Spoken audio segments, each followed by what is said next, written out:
Hello friends, welcome to শিকি 247 and my name is Muhaimin.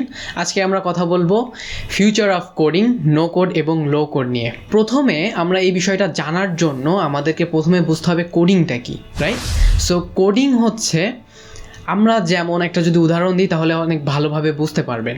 সেটা হলো, আমরা যখন আমার কোনো কলিগকে অথবা কোনো ফ্রেন্ডসকে বলি যে হে অমুক, তুমি আমার জন্য একটা পানির বোতল এনে দাও, তো সে পানির বোতল নিয়ে আসে। বাট আমরা যদি একটা কম্পিউটারকে বলি যে কম্পিউটার তুমি ওইটা করে দাও, সে তো বুঝবে না, মানুষের ল্যাঙ্গুয়েজ তো সে বোঝে না, সে বোঝে তার ল্যাঙ্গুয়েজ। তো তার ল্যাঙ্গুয়েজটা হচ্ছে কোড। আমরা কোডের মাধ্যমেই বলে দিই হোয়াট টাস্ক টু পারফর্ম, তোমাকে কি করতে হবে সেটা আমরা কোডের মাধ্যমে কম্পিউটারকে বলি, এরপর কম্পিউটার সেভাবে পারফর্ম করে। সো এটাই হলো কোড।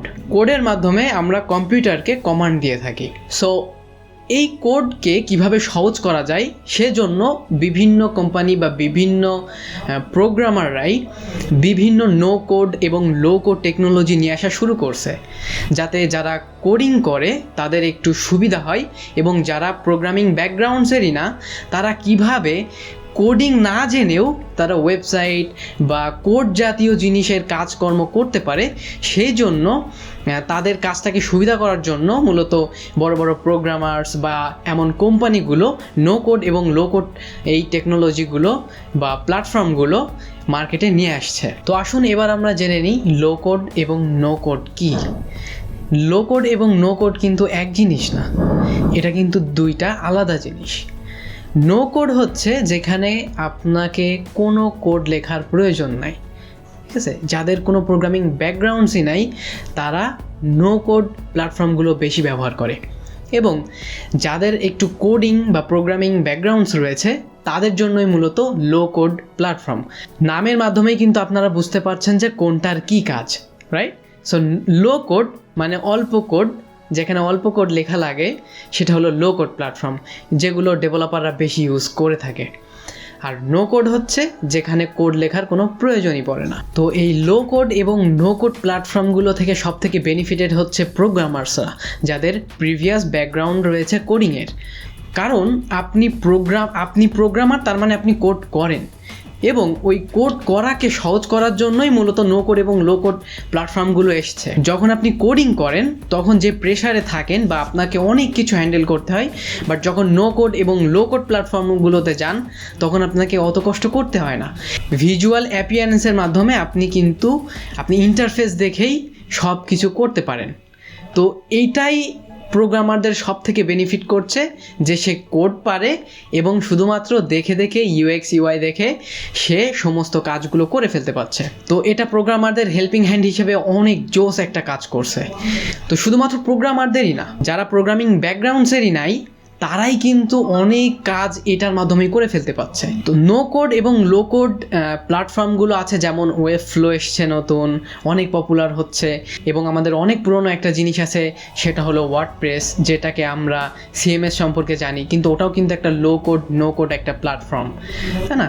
সো এইটা যারা প্রোগ্রামিং ব্যাকগ্রাউন্ডসেরই না তারাও কিন্তু এখানে একটা ওয়েবসাইট দাঁড় করিয়ে ফেলতে পারে, বা কিছু সামান্য একটুখানি টিউটোরিয়ালস বা অন্য গাইডলাইন অথবা ডকুমেন্টেশন পরেই কিন্তু ওয়েবসাইট তৈরি করে ফেলতে পারছে। তার একটু ছোট কাজ করার জন্য কিন্তু বড় প্রোগ্রামারকে হায়ার করা লাগছে না। সো এটা কিন্তু অনেক বড় একটা বেনিফিটস নিয়ে আসছে আমাদের কমিউনিটিতে, যে যারা প্রোগ্রামিং পারে না তারা ওয়েবসাইটের কাজ নিজেদের যতটুকু দরকার তারা নিজেরাই নো কোড এবং লো কোড প্ল্যাটফর্মগুলো ব্যবহার করে ফেলতে পারছে। তো এখন যেহেতু যারা কোড পারে না, প্রোগ্রামিং ব্যাকগ্রাউন্ডসের না, তারাও যে ওয়েবসাইট তৈরি করে ফেলতে পারছে, তাদের কাজগুলো করে নিতে পারছে, তো যারা এখন জব করে, যারা এখন ওয়েব সার্ভিস দেয়, তাদের কি হবে? তারা কি কোনো থ্রেডে আছে? তো আসুন এবার আমরা জানি লো কোড এবং নো কোড প্ল্যাটফর্মগুলো যারা ওয়েব ডেভেলপার এবং প্রোগ্রামার রয়েছে তাদের জন্য ফিউচার থ্রেড নাকি। এটা দুইটা ভাগ রয়েছে, কিছু পার্সন রয়েছে যাদের জন্য এটা থ্রেড না, এবং কিছু পার্সন রয়েছে তাদের জন্য এটা থ্রেড। সো আমরা প্রথমে জানবো যে কাদের জন্য এটা থ্রেড। কয়েকটা বিষয়বস্তু বলি যারা এই থ্রেডের ভিতরে রয়েছে, শুনলেই বুঝতে পারবেন। যারা লার্নিং প্যাথটাকে অনেক কঠিনভাবে দেখে বা ভয় পায়, এরপর নতুন কোনো টেকনোলজি আসলে তারা অ্যাডপ্ট করতে পারে না, এবং যাদের 1 বছর বা 2 বছরের এক্সপিরিয়েন্স রয়েছে। সো তাদের জন্য এটা কিন্তু একটা থ্রেড হিসেবে কাজ করে। সে যদি নিজেকে আপডেট না করে তাহলে সে 1 বছর পরে বা 2 বছর পরে সে অবশ্যই থ্রেডের সম্মুখীন হবে। অন দ্য আদার হ্যান্ড যারা নিজেদেরকে আপডেট করতে পছন্দ করে, লার্নিংটাকে ফান হিসেবে নেয় এবং নতুন কোনো টেকনোলজি কমিউনিটিতে আসার সাথে সাথে সে সেটাকে অ্যাডপ্ট করে নিতে পারে, তারা কিন্তু এইসব থ্রেড থেকে মুক্ত। তো এই সমস্ত থ্রেড থেকে যদি আমরা বাঁচতে চাই তাহলে আমাদেরকে কিন্তু একটা লার্নিং মাইন্ডসেট তৈরি করতে হবে। লার্নিংটাকে ভয় হিসেবে না দেখে ফান হিসেবে দেখতে হবে। নতুন কোনো জিনিস আসলে সেটাকে অ্যাডপ্ট করতে হবে এবং নিজেকে সবসময় আপডেট রাখার চেষ্টা করতে হবে। তো এভাবেই আমরা এমন থ্রেড থেকে বাঁচতে পারবো। তো আমি একটা বিষয় প্রশ্ন করতে চাই আপনাদের কাছে যে আচ্ছা বলুন তো, এই জিনিসগুলোর নাম শুনেছেন নাকি? Chat GPT, mid journey, Leonardo AI, এগুলোর নাম অবশ্যই শুনছেন আপনারা। আচ্ছা এগুলো বলুন তো যে এটা কোন ইউজার ইন্টারফেস বা লো কোড নো কোড টেকনোলজি ব্যবহার করে বানানো হয়েছে? এগুলো কিন্তু কোনো নো কোড, লো কোড, রিয়্যাক্ট, ভিউ, অ্যাঙ্গুলার কিছুই নাই।